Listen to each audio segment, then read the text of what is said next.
Hello guys, RRB group D పోస్టులకి ఎలా apply చేయాలో ఈ వీడియోలో తెలుసుకుందాం. గూగుల్లో ఆర్ఆర్బీ అప్లై అని సెర్చ్ చేయండి. ఇక్కడ ఫస్ట్ వచ్చిన వెబ్సైట్ రైల్వే రిక్రూట్మెంట్ బోర్డ్ మీద క్లిక్ చేయండి. లేదా నేను డిస్క్రిప్షన్లో ఇచ్చిన లింక్ క్లిక్ చేసినా మీరు డైరెక్ట్ ఈ పేజ్కి అయితే రీడైరెక్ట్ అవుతారు. ఇక్కడ అప్లై మీద క్లిక్ చేసినట్లయితే create an account, already have an account 2 options చూపిస్తాయి. మీరు ఇంతకుముందు ఆర్ఆర్బీకి సంబంధించి ఏదైనా పోస్టులకి అప్లై చేస్తుంటే మీకు ఆల్రెడీ అకౌంట్ ఉంటుంది కాబట్టి వాళ్ళు ఆల్రెడీ హ్యావ్ అన్ అకౌంట్ మీద క్లిక్ చేసి మీ యొక్క డీటెయిల్స్ అంటే మొబైల్ నెంబర్ లేదా ఈమెయిల్ ఐడి, పాస్వర్డ్ ఎంటర్ చేసి లాగిన్ అయ్యి ఆన్లైన్ అప్లికేషన్ ఫామ్ ఫిల్ చేయొచ్చు. ఒకవేళ మీరు కొత్తగా ఆర్ఆర్బీకి లాగిన్ అవుతుంటే అప్లై మీద క్లిక్ చేసి క్రియేట్ అన్ అకౌంట్ మీద క్లిక్ చేయండి. క్లిక్ చేశాక ఇక్కడ ఓకే మీద క్లిక్ చేయండి. ఇక్కడ కంట్రీ ఆఫ్ నేషనాలిటీ దగ్గర ఇండియాని సెలెక్ట్ చేసుకోండి. నెక్స్ట్ ఇక్కడ ఫుల్ నేమ్ దగ్గర మీ 10th క్లాస్ సర్టిఫికేట్లో ఏ విధంగా ఉందో సేమ్ యాస్టీజ్గా అదే నేమ్ని ఇక్కడ ఎంటర్ చేయండి. అలానే రీటైప్ దగ్గర కూడా మీ యొక్క ఫుల్ నేమ్ని ఎంటర్ చేయండి. Have you changed your name దగ్గర మీరు నేమ్ చేంజ్ చేసుకోకపోతే నో అని పెట్టేయండి. ఒకవేళ చేంజ్ చేసుకున్న వాళ్ళైతే ఎస్ అని పెట్టేసి మీరు చేంజ్ చేసుకున్న నేమ్ని ఎంటర్ చేయండి. నెక్స్ట్ డేట్ ఆఫ్ బర్త్ దగ్గర మీ 10th క్లాస్ సర్టిఫికేట్లో ఏ విధంగా ఉందో ఆ విధంగా డేట్ ఆఫ్ బర్త్ని సెలెక్ట్ చేసుకోండి. రీటైప్ దగ్గర మళ్ళీ మీ యొక్క డేట్ ఆఫ్ బర్త్ని ఎంటర్ చేయండి. నెక్స్ట్ మీ యొక్క జెండర్ని సెలెక్ట్ చేసుకోండి. రీసెలెక్ట్ జెండర్ దగ్గర మీ యొక్క జెండర్ని మళ్ళీ సెలెక్ట్ చేసుకోండి. నెక్స్ట్ ఫాదర్ నేమ్ దగ్గర 10th క్లాస్ సర్టిఫికేట్లో ఏ విధంగా ఉందో ఆ విధంగా ఫాదర్ నేమ్ని ఎంటర్ చేయండి. రీటైప్ దగ్గర మళ్ళీ ఫాదర్ నేమ్ని ఎంటర్ చేయండి.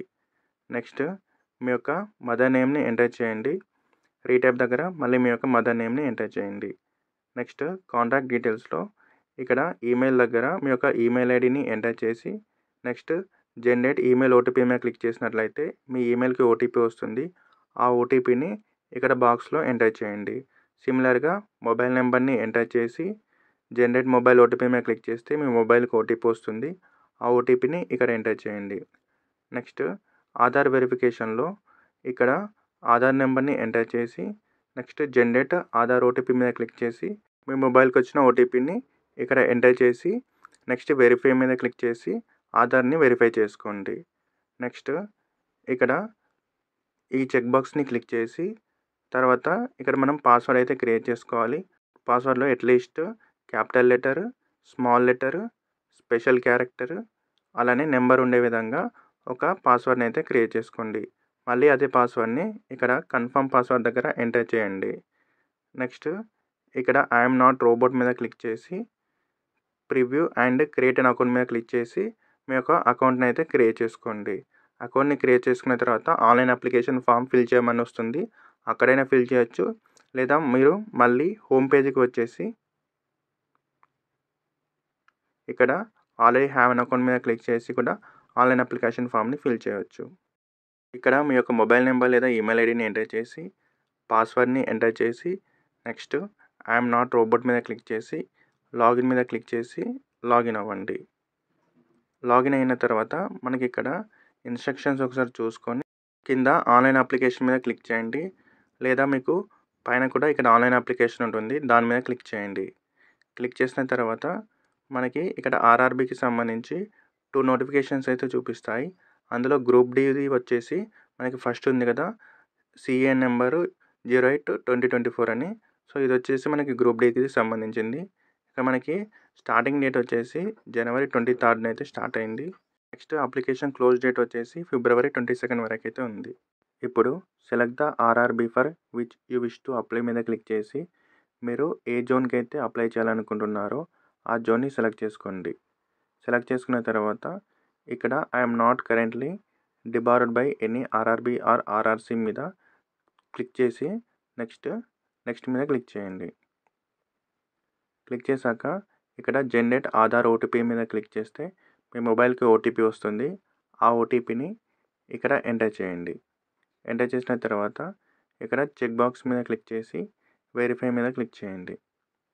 ఇక్కడ యువర్ ఆధార్ వెరిఫై సక్సెస్ఫుల్ అని వస్తుంది. ఇక్కడ పర్సనల్ డీటెయిల్స్ అయితే ఫిల్ చేయాలి. ఇక్కడ కొన్ని డీటెయిల్స్ ఆల్రెడీ ఫిల్ అయ్యే ఉంటాయి. మీరు ఇక్కడ ఫిల్ చేయాల్సినవి మ్యారిటల్ స్టేటస్ దగ్గర మీరు అన్మ్యారీడా ఆర్ మ్యారీడ్ అనేది సెలెక్ట్ చేసుకోవాలి. నెక్స్ట్ మీ యొక్క రిలీజియన్ని సెలెక్ట్ చేసుకోండి. తర్వాత మీ యొక్క మదర్ టంగ్ని సెలెక్ట్ చేసుకోండి. తర్వాత choice of language for examination దగ్గర మీరు ఎగ్జామ్ని ఏ లాంగ్వేజ్లో రాయాలనుకుంటున్నారో ఆ లాంగ్వేజ్ని సెలెక్ట్ చేసుకోండి. ఇంగ్లీష్ అనేది డిఫాల్ట్గా మనకి ఎగ్జామ్కి ఉంటుంది కాబట్టి మీరు ఇంగ్లీష్ కాకుండా వేరే లాంగ్వేజ్ సెలెక్ట్ చేసుకోండి. సెలెక్ట్ చేసుకున్న తర్వాత permanent visible marks of identification 1, permanent visible mark of identification 2 దగ్గర పుట్టుమచ్చ డీటెయిల్స్ ఎంటర్ చేయాలి. ఇది వచ్చేసి మీ 10th క్లాస్ సర్టిఫికేట్లో ఉంటుంది. సో అందులో చూసి మీరు యాజ్ టీజ్గా ఇక్కడ ఎంటర్ చేయండి. నెక్స్ట్ కమ్యూనిటీ డీటెయిల్స్ ఫిల్ చేయాలి. ఇక్కడ కమ్యూనిటీ దగ్గర మీ యొక్క కమ్యూనిటీని అయితే సెలెక్ట్ చేసుకోండి. సెలెక్ట్ చేసుకున్న తర్వాత ఇక్కడ do you come under OBC non creamy layer ఉంటుంది. అక్కడ ఎస్ ఆర్ నో పెట్టండి.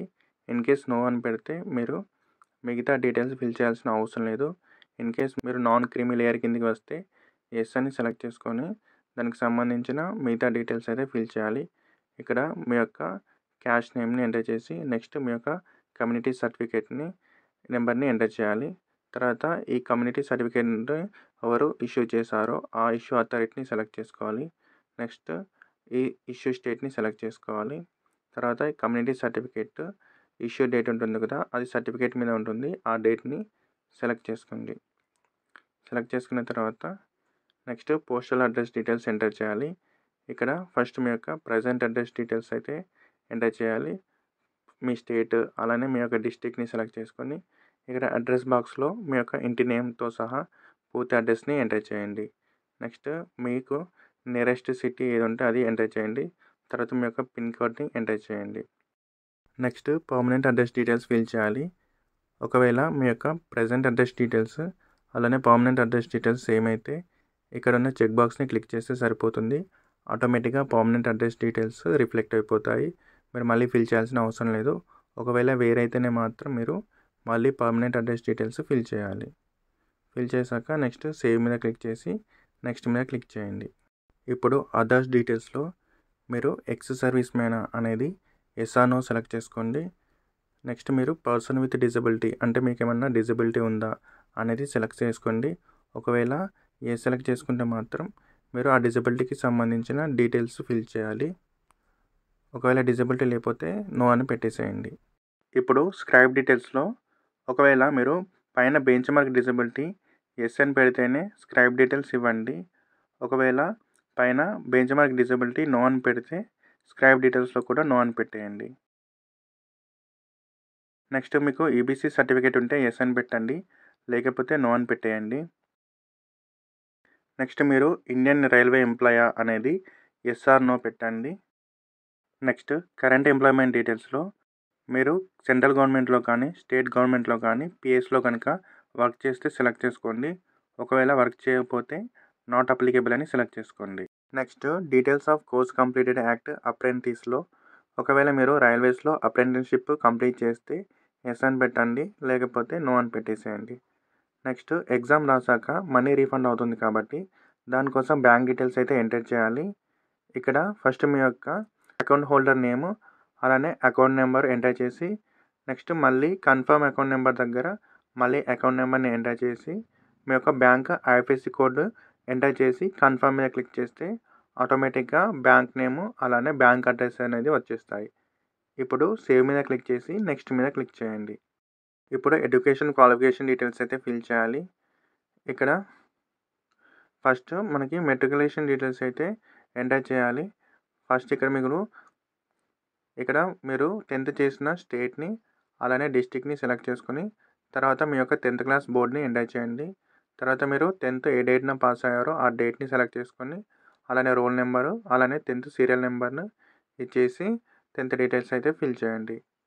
ఫిల్ చేసిన తర్వాత నెక్స్ట్ మీరు ఇంకా ఏమైనా క్వాలిఫికేషన్ యాడ్ చేయాలనుకుంటే ఇక్కడ క్వాలిఫికేషన్ దగ్గర సెలెక్ట్ మీద క్లిక్ చేసి మీకు ఇంకేమైనా క్వాలిఫికేషన్ ఉంటే అది యాడ్ చేసుకోవచ్చు. ఇప్పుడు నెక్స్ట్ మీద క్లిక్ చేయండి. ఇప్పుడు ఫోటో అండ్ సిగ్నేచర్ అయితే అప్లోడ్ చేయాలి. ఇక్కడ పక్కన ఫోటోకి ఇన్స్ట్రక్షన్స్ ఉంటాయి ఎలా అప్లోడ్ చేయాలనేది. సో అది ఒకసారి క్లియర్గా చూసుకొని ఫోటోని అయితే అప్లోడ్ చేయాలి. ఇక్కడ మనకి బ్రౌజ్ మీద క్లిక్ చేసి ఫోటో అయితే అప్లోడ్ చేయండి. నెక్స్ట్ సిగ్నేచర్ అయితే అప్లోడ్ చేయాలి. పక్కన సిగ్నేచర్ ఇన్స్ట్రక్షన్స్ అవ్వకొని సిగ్నేచర్ అయితే అప్లోడ్ చేయండి. ఫోటో అండ్ సిగ్నేచర్ అప్లోడ్ చేశాక సేవ్ మీద క్లిక్ చేసి నెక్స్ట్ మీద క్లిక్ చేయండి. ఇక్కడ మనకి ఎలిజిబుల్ పోస్ట్ అయితే చూపిస్తాయి. సో మీరు ఇక్కడ ఏ పోస్ట్కి అయితే ఫస్ట్ ప్రిఫరెన్స్ ఇస్తున్నారో ఆ పోస్ట్ని ఫస్ట్ సెలెక్ట్ చేసుకోండి. అలా మిగతా పోస్టులను కూడా ఒక ఆర్డర్ ప్రకారం సెలెక్ట్ చేసుకుంటే మీకు రైట్ సైడ్లో మీరు సెలెక్ట్ చేసుకున్న బట్టి పక్కన మీకైతే పోస్టులు అయితే యాడ్ అవుతాయి. నెక్స్ట్ ఇక్కడ చెక్ బాక్స్ని క్లిక్ చేసి తర్వాత ఇక్కడ కింద ప్లేస్ దగ్గర మీ యొక్క ప్లేస్ని అయితే ఎంటర్ చేసి సేవ్ మీద క్లిక్ చేయండి. క్లిక్ చేశాక ఇక్కడ ప్రివ్యూ అప్లికేషన్ మీద క్లిక్ చేసి ఒకసారి అన్ని డీటెయిల్స్ కరెక్ట్గా ఉన్నాయో చేసుకోండి. ఏమైనా మిస్టేక్స్ ఉంటే ఇక్కడ ఎడిట్ మీద క్లిక్ చేసి కరెక్ట్ చేసుకోండి. అన్నీ కరెక్ట్గా ఉంటే ఇక్కడ చెక్ బాక్స్ని క్లిక్ చేసి సబ్మిట్ మీద క్లిక్ చేయండి. సబ్మిట్ మీద క్లిక్ చేశాక మనకి ఇక్కడ చూసుకోవచ్చు applicant will not be able to make any correction in the online application after submission. అంటే మీరు వన్స్ అప్లికేషన్ సబ్మిట్ చేస్తే మీరు మళ్ళీ ఎడిట్ చేసుకోవడానికి అయితే వీలుండదు. అందుకే అన్నీ కరెక్ట్గా చూసుకొని సబ్మిట్ అయితే క్లిక్ చేయండి. ఇప్పుడు పేమెంట్ అయితే చేయాలి. ఇక్కడ పే విత్ SBI ఈపే మీద క్లిక్ చేసి ఇక్కడ చెక్ బాక్స్ మీద క్లిక్ చేసి ప్రొసీడ్ మీద క్లిక్ చేయండి. ఇక్కడ మనకి డిఫరెంట్ పేమెంట్ ఆప్షన్స్ అయితే చూపిస్తాయి. మీరు డెబిట్ కార్డ్, క్రెడిట్ కార్డ్ లేదా ప్రీపెయిడ్ కార్డ్స్ ద్వారా చేయొచ్చు, లేదా ఇంటర్నెట్ బ్యాంకింగ్ అలానే యూపీఐ ద్వారా కూడా పేమెంట్ చేయొచ్చు. యూపీఐ ద్వారా చేయాలనుకుంటే ఇక్కడ యూపీఐ మీద క్లిక్ చేసి ఇక్కడ ఎంటర్ యూపీఐ ఐడి మీద సెలెక్ట్ చేసి మీ యొక్క యూపీఐ ఐడి ఎంటర్ చేసి వ్యాలిడేట్ యూపీఐ ఐడి మీద క్లిక్ చేసి పేమెంట్ చేయొచ్చు. లేదా ఇక్కడ యూపీఐ క్యూఆర్ మీద క్లిక్ చేసి కింద పే నౌ మీద క్లిక్ చేస్తే మీకు క్యూఆర్ కోడ్ ఓపెన్ అవుతుంది. ఆ క్యూఆర్ కోడ్ని స్కాన్ చేసి మీరు పేమెంట్ కూడా చేయొచ్చు. సో పేమెంట్ చేశాక ఆన్లైన్ అప్లికేషన్ ఫామ్ని పీడిఎఫ్ రూపంలో సేవ్ అయితే చేసుకోండి. సో ఇంకా ఆర్ఆర్బీ గురించి ఏమన్నా అప్డేట్స్ వస్తే మన ఛానల్లో వీడియో అప్లోడ్ చేస్తాను. ఇటువంటి మరిన్ని యూస్ఫుల్ వీడియోస్ కోసం మన ఛానల్ని సబ్స్క్రైబ్ చేసుకోండి. Thanks for watching.